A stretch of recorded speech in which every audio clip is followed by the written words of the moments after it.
Okay, so this is the I don't know how, I don't have time, I don't know how to do it, Joe Schmo cooking show. Okay? I'm in a unfinished kitchen and I'm zoomed right in on the stove because I'm going to make a one dish meal and I want you to see how simple it is. Okay? So, threw some bacon in the pan. I'm going to cook this up and I'm going to pull some of it back off, put it in the fridge, save it for another meal. I got my jar ready. I'm going to pour the grease into that to reuse for cooking other stuff, but I'm going to leave some in the pan. And we're going to make cowboy eggs. So everything goes into the one pan, and then if you want, you can eat it right back out of the pan and saran wrap over it and put it in the fridge for next time. Everything you see right here is all we're going to need. Knife, fork, and I got some vegetables over here, a red pepper, and I've sprayed it down with white vinegar and then let it sit for a minute and then rinsed it off. That hopefully gets rid of all whatever gunk, wax, pesticides, whatever's on the outside of this thing that we don't know about. At least it's a little bit cleaner with just a spritz of white vinegar. And then we got an onion. And I'm just putting these in because this is what I like in here. And a thing of spinach. So once the bacon's cooked down, I'll drop this in, let it cook down. I'll do it uncovered.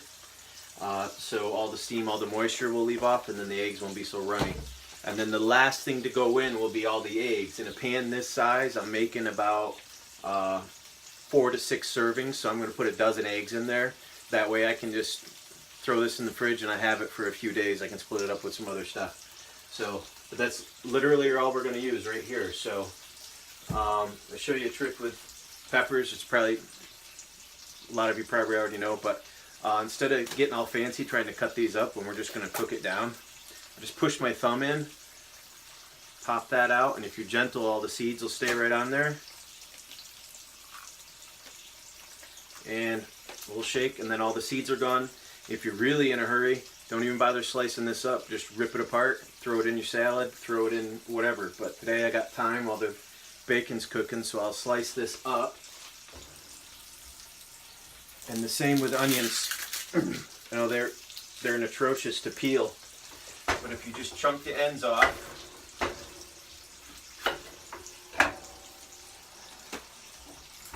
chunk it in half, and then chunk each half in half. And you can just grab that outer layer and throw it right off. You lose one little layer of onion, but you're taking all that skin with it. That is horrible to try to get off of there, and the longer you take, the more you cry. So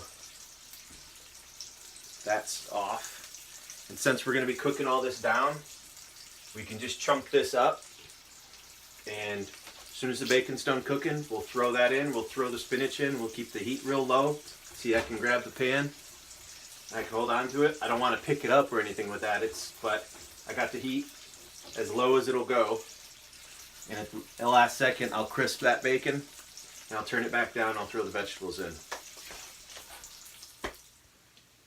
Okay, so we're back. About 10 minutes later. Bacon's all cooked, it's pretty crispy. I've changed my mind a little bit. I was going to do this all in one pan to prove a point, but I've decided I want to pull the bacon off to make it easier to pour the lard out and all that, and you guys will just have to forgive me. And I'm not using all the bacon anyway, so I'm going to throw it on a plate, let it cool off so some of it can go in Tupperware and some of it can come back into this. Now you can do this with hamburger too, and you can do it with some sausage. And if you were just cooking the meat that you were going to be leaving in with the vegetables and the eggs and everything, you wouldn't have to pour the pan out, you wouldn't have to remove it. And you could put the vegetables in to start cooking before the meat was done. So maybe I'll do another one with that eventually. You know, you want to make sure that the meat's on its way to being finished cooking, and then you can throw the vegetables in and let them cook off. And by the time they're softened up and about halfway softened up, the meat's just about done. And then you start throwing the eggs in. And by the time the eggs are done cooking, the vegetables are all cooked down. So a little bit different today with doing it with bacon, but that was what I had. I promise you I eat more than just bacon. But I wanted some more today, so that's what we're getting. And normally I pour the lard off over the sink into the jar, but so you guys can see what I'm doing, I'm just going to do it all right here. Okay, so I keep a towel handy because it's going to drizzle. I also put the jar on the stove. Oh, that's way more than I meant it to make a mess with. Ha. That was all for you guys. Now I have to clean. I keep the jar on the stove when I start cooking so that it gets good and warm, so it's not such a shock to the glass to put hot lard in a cold jar, because I keep this in the fridge. So now that that's all greasy and nasty, I guess I'll put that over here in the sink. And a little spoon holder's not going to ever rot now. Oh yeah, that's going to take a while to clean up. So, alright. Stove back on, down on low. The onions and peppers in because they take a little bit longer.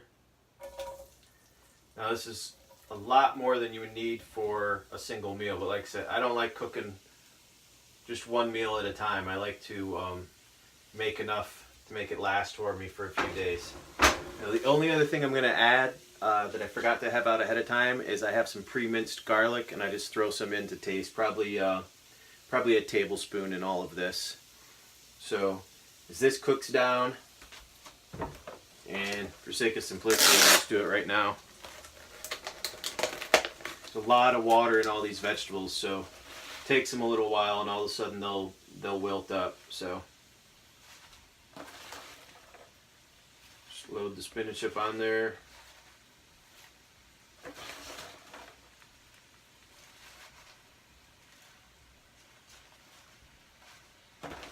Might as well put it all in. That'll cook down to just about nothing. So, and I'll put a dollop of garlic in there.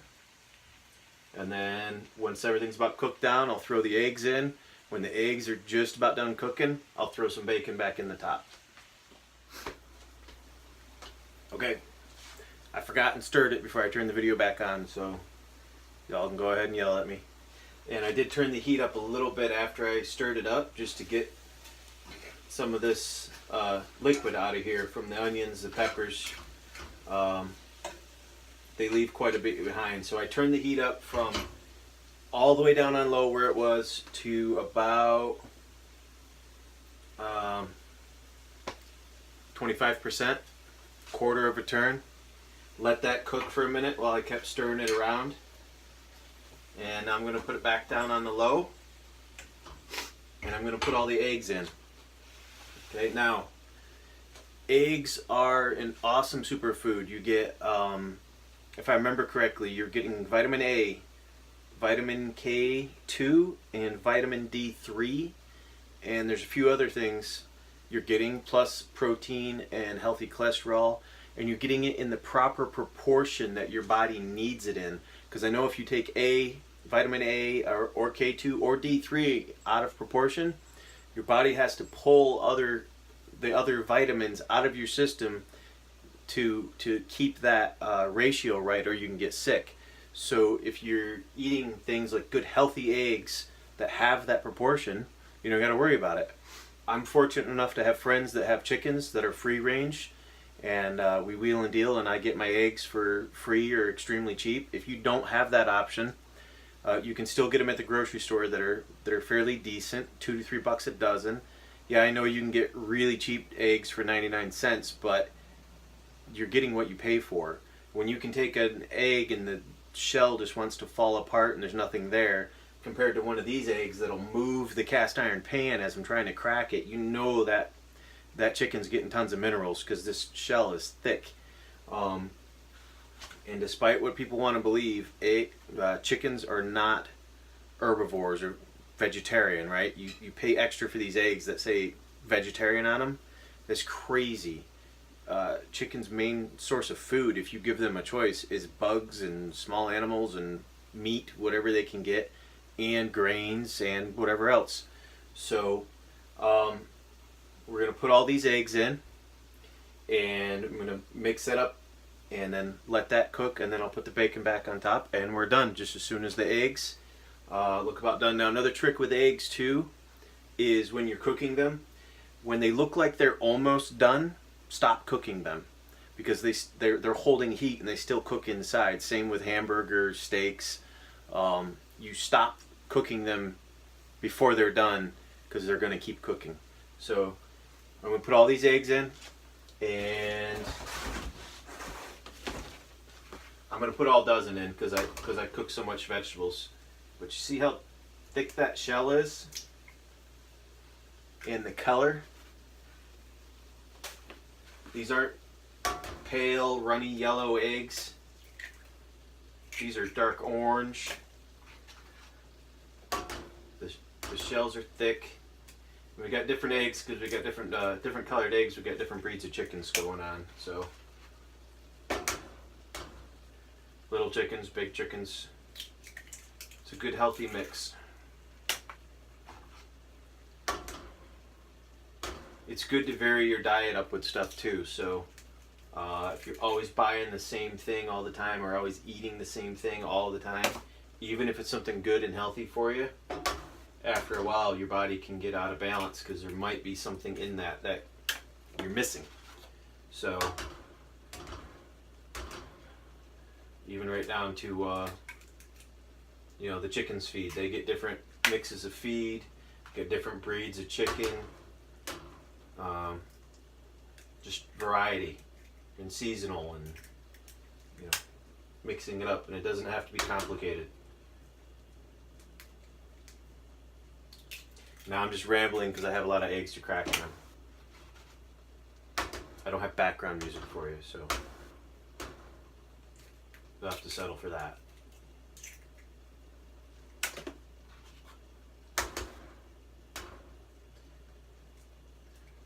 So because we're cooking it on a low heat, it does take a little bit longer, but we're trying really hard not to damage these fats. Fats are really good for you, but if you cook them too hot, if you add sugars in there with them, simple sugars, things like that, you can risk making them unhealthy.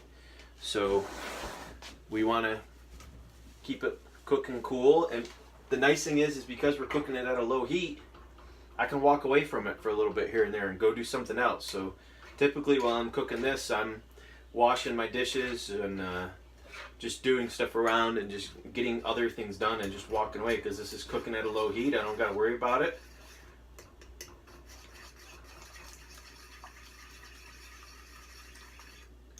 So I just bust all the yolks up, mix everything up good, and I'll let this sit and start to form up, and then I'll keep stirring it. So it's not going to be like an omelet where it's one solid piece. It's more like scrambled eggs. So I'm going to keep cooking it and or mixing it as it cooks. So basically it's like scrambled eggs full of vegetables. And then when it's just about done, throw the bacon back on top. Like I said, if you did hamburger or sausage, you could just leave it in there the whole time and let it cook through. But I didn't want my bacon to get soggy. So alright, so far so good. Alright, so it's been cooking for a few minutes. Just give it a stir. Basically, probably if you put a lid on this, you could let it sit and cook through and not stir it up. But I'm just keeping it simple with one pan, less to clean, less to do. I stir it up a little bit. And I'm using the fork I'm going to eat it with. You could sprinkle some cheese on this if you wanted on the top. now would be the time to do that. So it's just about done. I'm actually going to add some bacon back in. About a little more than half the package.